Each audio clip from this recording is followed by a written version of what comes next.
నమస్తే BCN news కి స్వాగతం. నా పేరు నీలిమ. ముందుగా ముఖ్యాంశాలు. విశాఖలో నవంబర్ 14-15 తేదీల్లో CII భాగస్వామ్య సదస్సు. రాష్ట్రంలో ఉన్న అపార అవకాశాలను అందిపుచ్చుకోవాలని ఆస్ట్రేలియా పారిశ్రామికవేత్తలకు మంత్రి లోకేష్ ఆహ్వానం. దేశ అంతర్గత భద్రత, శాంతి భద్రతల పరిరక్షణలో పోలీసుల ధైర్యం, నిస్వార్థ సేవ ప్రతి ఒక్కరికి స్ఫూర్తిదాయకం కొనియాడిన కేంద్ర మంత్రి భూపతిరాజు శ్రీనివాస వర్మ.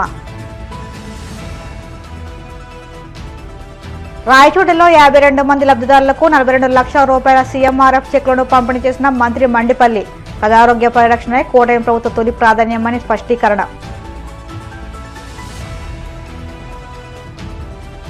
అనకాపల్లిలో ఘనంగా పోలీసు అమరవీరుల సంస్మరణ దినోత్సవం. పోలీసు అమరుల స్మారక స్తూపం వద్ద శ్రద్ధాంజలి ఘటించిన కలెక్టర్ విజయకృష్ణన్. ఆంధ్రప్రదేశ్లో పెట్టుబడులు పెట్టేందుకు ఇది సరైన సమయమని, రాష్ట్రంలో ఉన్న అపార అవకాశాలను అందిపుచ్చుకోవాలని మంత్రి నారా లోకేష్ ఆస్ట్రేలియా పారిశ్రామికవేత్తలకు పిలుపునిచ్చారు.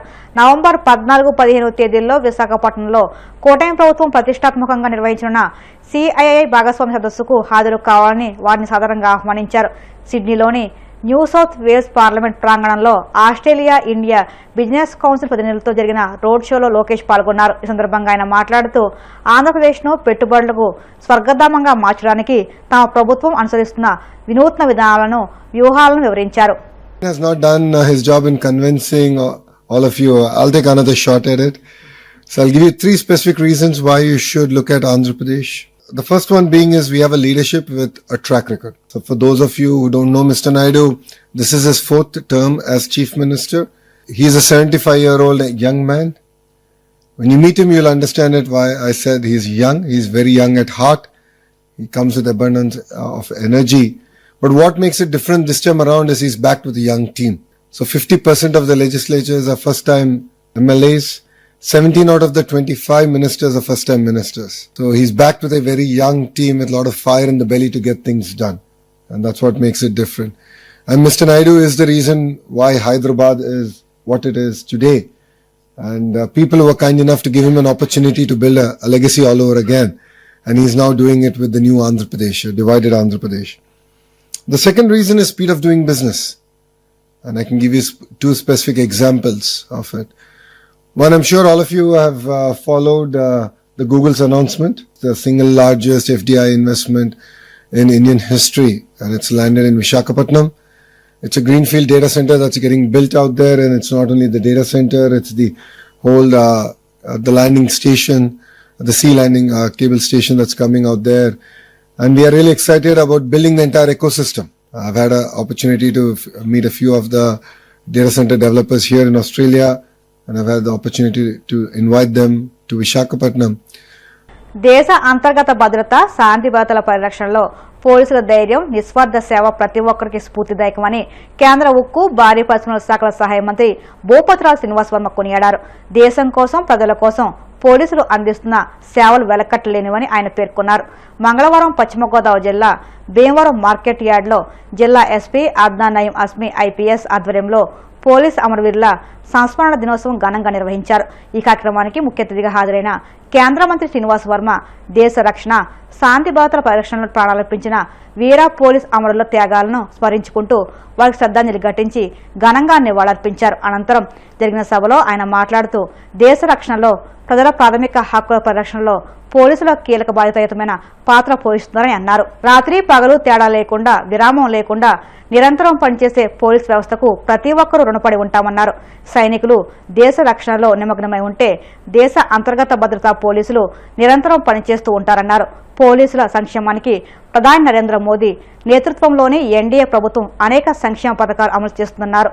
అమరులైన పోలీసు కుటుంబాలకు కేంద్ర, రాష్ట్ర ప్రభుత్వాలు అండగా ఉంటాయని హామీ ఇచ్చారు. Andhra Pradesh public accounts committee chairman, Bhimavaram MLA Pulaparthi Ramanyulu, Rajya Sabha సభ్యులు పాకా సత్యనారాయణ, రాష్ట్ర Kapu corporation chairman Kothapalli Subbarayudu, APIAC chairman Mante Ramaraju, జిల్లా SP అద్నాన్ నయీం అస్మి మాట్లాడుతూ పోలీస్ సేవలను కొనియాడారు. పోలీస్ అమరవీరుల కుటుంబ సభ్యులను జ్ఞాపికలతో సత్కరించారు. 3వ అదనపు జిల్లా జడ్జి, పోక్సో కోర్టు ప్రత్యేక న్యాయమూర్తి డాక్టర్ B లక్ష్మీనారాయణ, జిల్లా additional SP V Bhimarao, DSP RG Jayasuriya, AMC chairperson ఖైదీని సుజాత రామచంద్రరాజు, వైస్ చైర్మన్ బండి రమేష్ కుమార్, సీఐలు, ఎస్ఐలు, పోలీస్ సిబ్బంది, అమరులైన పోలీసుల కుటుంబ సభ్యులు, స్థానిక నాయకులు, విద్యార్థులు పాల్గొన్నారు.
ఫ్లాష్ ఎవరు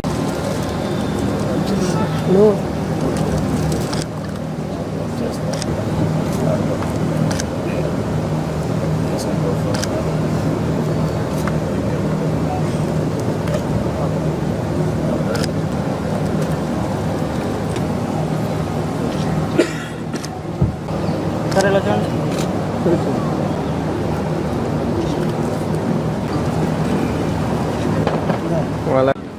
స్మృతి పరేడ్ ముగిసింది.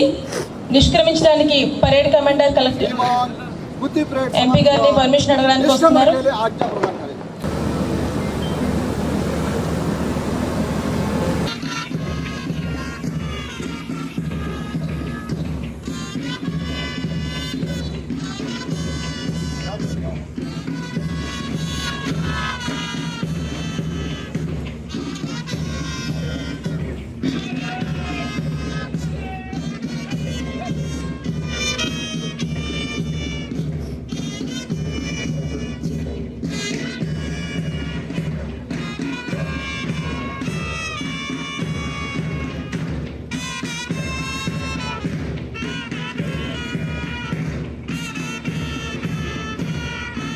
నిత్యం దేశ సేవలో ప్రజాసేవలో పనిచేసేటువంటి పోలీసులు ఎవరైతే దేశ రక్షణలో అమరులయ్యారో వారిని వారి కుటుంబాలని స్మరించుకునేటువంటి ఒక చారిత్రాత్మకమైనటువంటి రోజు పోలీసు అమరవీరుల దినోత్సవం అనేటువంటి విషయాన్ని మనంతా కూడా గుర్తుపెట్టుకోవాలి. ఏదైతే దాకా ఎస్పీ గారు మాట్లాడుతూ చెప్పారు, దాదాపు 1960 సంవత్సరం నుండి ఈ అమరవీరుల దినోత్సవాన్ని నిర్వహించడం జరుగుతూ ఉన్నది అనేటువంటి విషయాన్ని. ఏదైతే 1959 అక్టోబర్ 21 నాడు జరిగినటువంటి ఒక సంఘటన ఉన్నదో, ఏదైతే జమ్మూ కాశ్మీర్లో ఉన్నటువంటి లడఖ్ ప్రాంతంలో చైనా సైన్యంతో జరిగినటువంటి అత్యంత భీకర పోరాటంలో 10 మంది సిఆర్పిఎఫ్ జవాన్లు అమరులైనటువంటి సందర్భంలో 1960 అక్టోబర్ 21 నుండి వారి స్మారకంగా ఈ సంస్మరణ దినోత్సవాన్ని నిర్వహించడం జరుగుతుంది. పోలీసులు నిత్యం దేశ రక్షణలో ప్రజల యొక్క ప్రాథమిక హక్కుల రక్షణలో నిమగ్నమై పనిచేస్తారనేటువంటి విషయాన్ని మనం ఈ సందర్భంగా గుర్తు తెచ్చుకోవాల్సినటువంటి అవసరం. దేశ ప్రధాని నరేంద్ర మోడీ గారు ప్రతి దీపావళి పండుగ నాడు దేశ సరిహద్దుల్లోని సైనికులతో జరుపుకుంటారనేటువంటి విషయం మనందరికీ కూడా తెలుసు. అన్నమయ్య జిల్లా రాయచోటిలో 52 మంది లబ్ధిదారులకు 42 లక్షల రూపాయల సీఎంఆర్ఎఫ్ చెక్లను మంత్రి మండిపల్లి రామప్రసాద్ రెడ్డి పంపిణీ చేశారు. ఈ సందర్భంగా మంత్రి మాట్లాడుతూ కూటమి ప్రభుత్వం ఏర్పాటైన నాటి నుండి ఎప్పుడూ లేని విధంగా రాష్ట్రంలో వైద్య రంగంపై ప్రత్యేక దృష్టి సారించి పేద మధ్యతరగతి కుటుంబాలకు కార్పొరేట్ వైద్యం అందే విధంగా ముఖ్యమంత్రి చంద్రబాబు ప్రత్యేక చర్యలు చేపట్టారన్నారు. అందులో భాగంగానే పేద ప్రజల ఆరోగ్యాన్ని నిర్లక్ష్యం చేయకుండా కేవలం మన రాష్ట్రంలోనే కాకుండా ఇతర రాష్ట్రాల్లో కూడా కార్పొరేట్ ఆసుపత్రుల్లో చికిత్స తీసుకునే రోగులకు సైతం బిల్లులను ముఖ్యమంత్రి సహాయనిధి కింద విడుదల చేయడం జరుగుతుందన్నారు. రాయచోటి నియోజకవర్గం వ్యాప్తంగా కూటమి ప్రభుత్వం ఏర్పాటైన నాటి నుంచి 6,22,00,000 రూపాయలను విడుదల చేయడం హర్షించదగ్గ విషయమన్నారు. తెలుగుదేశం పార్టీ కార్యాలయంలో సీఎంఆర్ఎఫ్ చెక్కులు పంపిణీ చేయడం జరిగింది. సుమారు 52 మంది లబ్ధిదారులకు 42 లక్షల రూపాయలు ముఖ్యమంత్రి సహాయ నిధి నుంచి ఇవ్వడం జరుగుతూ ఉంది.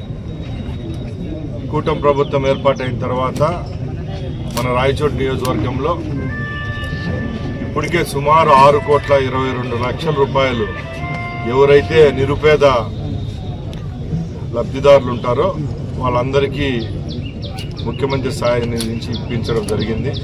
ఎవరైతే మాకు తోడెవరు లేరు, మాకు కష్టాలు వస్తే ఆదుకునే నాదులు లేడు అనుకునే కాలంలో గౌరవ ముఖ్యమంత్రి చంద్రబాబు నాయుడు గారు కార్పొరేట్ వైద్యాన్ని కూడా నిరుపేదలకు అందించే విధంగా ఈరోజు ఈ సీఎంఆర్ఎఫ్ ప్రోగ్రాంను గత సంవత్సరం నుంచి ఇవ్వడం జరుగుతూ ఉంది.